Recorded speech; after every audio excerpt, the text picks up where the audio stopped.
Plus B sine theta is equal to 4 અને A sine theta minus B cos theta is equal to 3 હોય તો A square plus B square is equal to ખાલી જગ્યા. આ difficult MCQ છે, તો આના માટે શું કરીશું, બંને બાજુ વર્ક કરીએ.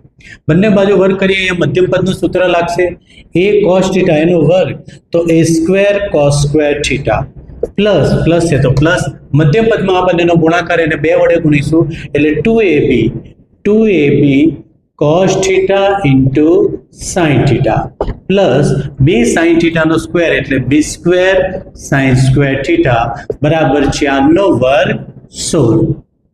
એ જ રીતના બીજા પદમાં લખીશું a sin theta, તો a square sin square theta minus છે તો minus 2ab sin theta into cos theta sin theta into cos theta વત્તા b square cos square theta બરાબર જમણી સાઈડ 3 છે 3 નો વર્ગ 9.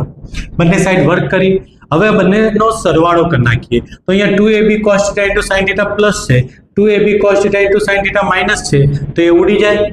હવે આ બંનેમાં a સ્ક્વેર કોમન છે તો a સ્ક્વેર કોમન લઈ લઈએ, a સ્ક્વેર કૌંસમાં cos square theta plus sin square theta બંને પ્લસ છે એટલે વચ્ચે પ્લસ લખ્યું.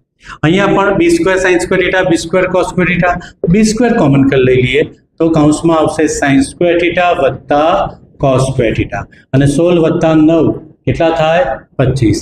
આપણને ખબર છે નિત્યસમ cos square theta plus sin square theta is equal two 1, તો a સ્ક્વેર ગુણ્યા 1 તો a square b square into 1 b square is equal two 25. તો આપણો આન્સર 25.